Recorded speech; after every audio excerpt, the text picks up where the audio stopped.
الرحيم نحمده ونصلي على رسوله الكريم أما بعد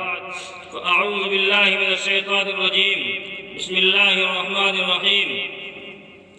وقضى ربك ألا تعبدوا إلا إياه وبالوالدين إحسانا إما يبلغن عندك الكبر أحدهما أو كلاهما فلا تقل لهما أف ولا تنهرهما وقل لهما قولا كريما صدق اللہ العظیم۔ بڑا بانصیب ہے وہ شخص جس نے پایا ماں باپ کا سایہ، بڑا بانصیب ہے وہ شخص جس نے پایا ماں باپ کا سایہ، برتاؤ کیا حسن سلوک کا اور جنت میں گھر بنایا۔ عزیزان محترم، ہم اپنے والدین کے ساتھ کس طریقے سے حسن سلوک کریں اور کس طریقے سے اپنے والدین کی خدمت کریں، کس طریقے سے ان کو کہنا مانیں، کیونکہ ہمارے والدین ایک ہمارے لیے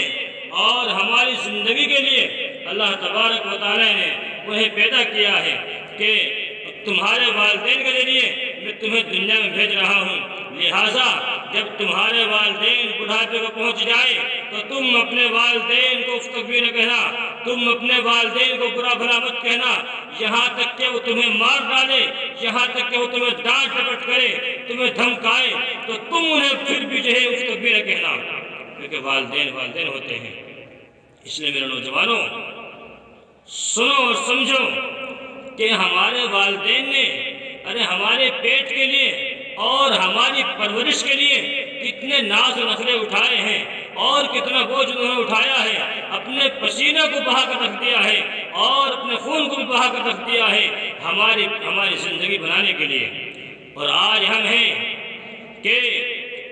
ہمارے اوپر اگر ہمارے والدین ہم کو ذرا سے بھی کام بتا دیں تو ہمارے سروں پر جوں نہیں رینگتے۔ ایک واقعہ لکھا ہے کہ ایک آدمی اپنے بچوں کو کسی کو تو انگلینڈ بھیجتا ہے، کسی کو امریکہ بھیجتا ہے، کسی کو جو ہے افغانستان بھیجتا ہے، تو پھر ایک آدمی وہ ہے کہ جس نے اپنے تمام کے تمام بچوں کو مدارس کے اندر داخل کر دیا ہے۔ کیا تمام کے تمام بچوں کو مدارس کے اندر داخل کر دیا ہے؟ تو خیر اس لیے اب اس سے ملاقات ہوتی ہے اس آدمی کی جس کے بچے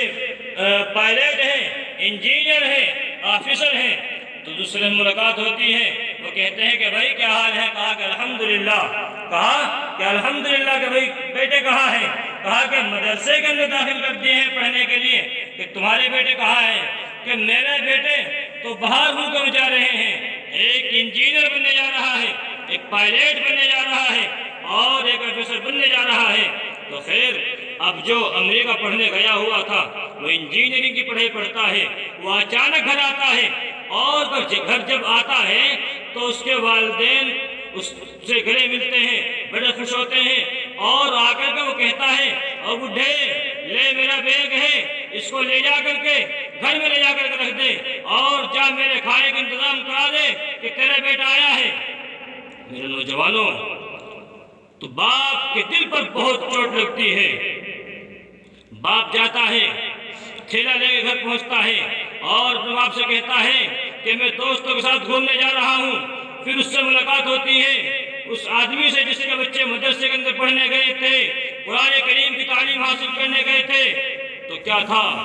بس اتنا تھا کہ بھائی اس نے کہا کہ بھائی میرے بیٹے تو الحمدللہ میری خدمت کرتے ہیں، میرے کہنا بھی مانتے ہیں، میری بات بھی مانتے ہیں۔ تو خیر اب اس آدمی نے اس کو کہا کہ میرے بیٹے تو بہت اچھے ہیں، کہا کہ بھائی میں بھی اگر اپنے بچوں کو چھوٹا سے قاعدہ پڑھا دیتا،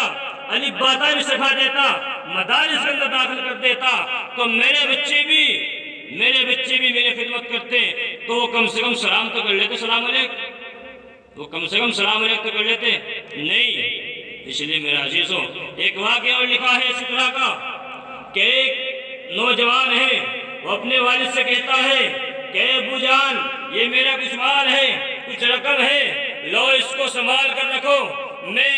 باہر جا رہا ہوں 2 سال کے لیے، تو جب میں وہاں سے آؤں گا یہ میرا مال واپس کر دینا، یہ میرا مال واپس کر دینا۔ تو 2 سال کے قریب ہوتے ہیں، والد صاحب کی طبیعت خراب ہونے لگتی ہے، والد صاحب ان پیسوں میں سے خرچ کرتے ہیں، اپنی دوائی منگاتے ہیں، اپنے علاج کراتے ہیں، پھر جب وہ اچانک آتا ہے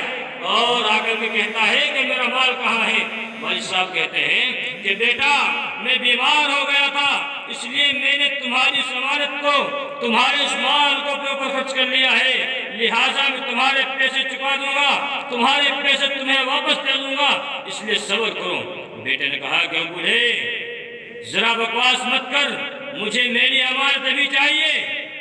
اس میں گنجائش نہیں ہے۔ باپ نے کہا کہ جا، اس بات کا فیصلہ تو آقا کے پاس ہے۔ آقا کہاں ملیں گے؟ آقا ملیں گے مسجدوں کے اندر، آقا ملیں گے مدرسوں کے اندر، آقا ملیں گے مسجد نبوی کے اندر، آقا ملیں گے خانہ کعبہ کے اندر۔ جاؤ وہاں چلے جاؤ، آقا کے پاس جا کر جو ہے بات کا فیصلہ کرا کر کے لے کر کے آ جاؤ۔ اس لیے میرے نوجوانوں، ہمیں سمجھنا چاہیے کہ جس والدین نے ہمارے لیے اتنی مصیبت اور پریشانیاں اٹھائی ہیں اور ہم ان کو پھر بھی برا کہتے ہیں، پھر بھی ان کو بھلا کہتے ہیں، آج ہم جوانی کے عالم میں ہیں، کیا کل کو ہم بوڑھے نہیں ہوں گے؟ بالکل ہوں گے عزیزو، بالکل ہوں گے۔ اس لیے ہمیں چاہیے کہ اللہ تبارک و تعالیٰ سے دعا کرے خداوند قدوس ہم سب کو اپنے بڑوں کا کہنا ماننے کی توفیق عطا فرمائے۔ وآخر دعوانا الحمدللہ رب العالمین۔